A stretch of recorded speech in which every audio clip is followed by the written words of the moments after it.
Hey bro, my name is Akinwande Adekunle and welcome back to my YouTube channel. In today's video, I'm going to teach you how I became the best dribbler on my team. We were three that were considered the best players. So I was one of those three, but personally I didn't think I was very good because the best player, his name was Tamilore. So he was like the best in my eyes, and I wasn't happy with being part of the top three. To be honest, I didn't really see myself as part of the top three. So I strive to become better. And one of the things I admired about Tamler was his dribbling skills. So I wanted to improve my dribbling skills. So I started watching YouTube videos on how to improve my dribbling skills. So I discovered 7 MLS and other YouTube channels. And I kept doing cone drills, but I noticed that even my brothers that weren't doing cone drills, they were still better than me at dribbling. So I was always wondered that what was going on. Then I discovered progressive soccer on YouTube, and these drills weren't that complex like 7 MLC's drills. These drills weren't that complex. All it involved like just using two cones and traveling from one cone to another while shooting the ball.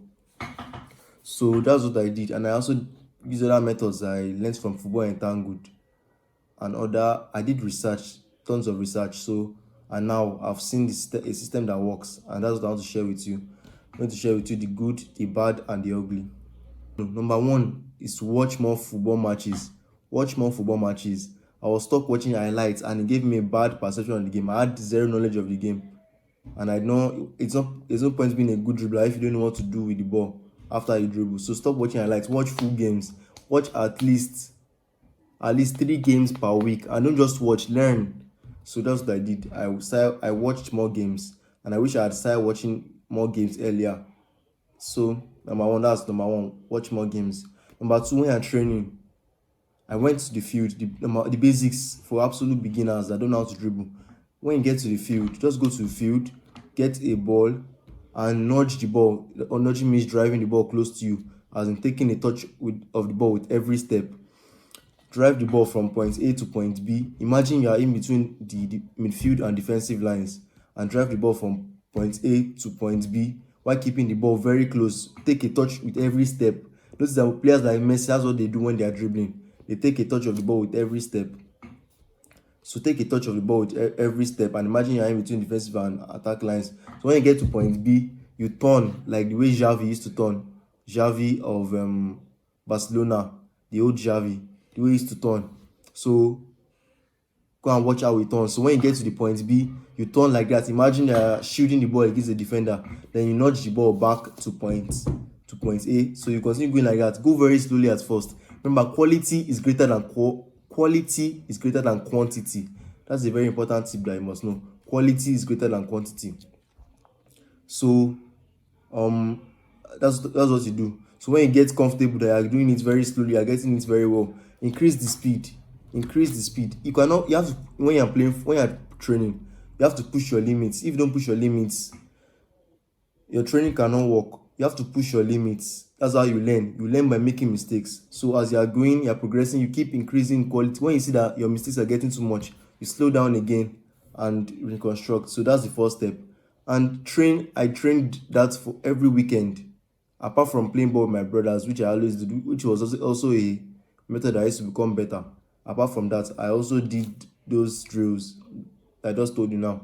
I did it every weekend. And so the next step is, this one is just a tip, is to have your head up when you are dribbling.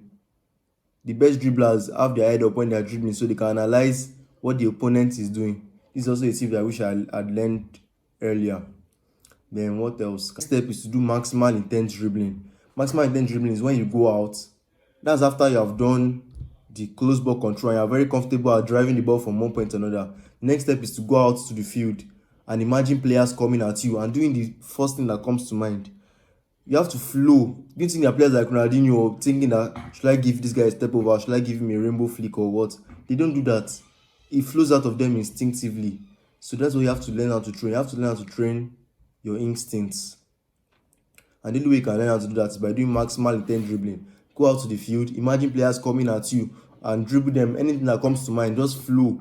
Just like art. Football is an art. Just flow like you're painting.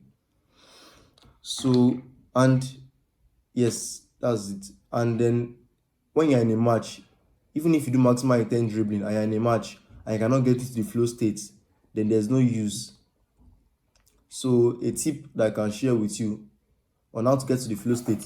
This tip is a very important tip, and I should put a price on this, but since I'm helping my younger self, I'm not going to put a price on it. Number one is to meditate every single day.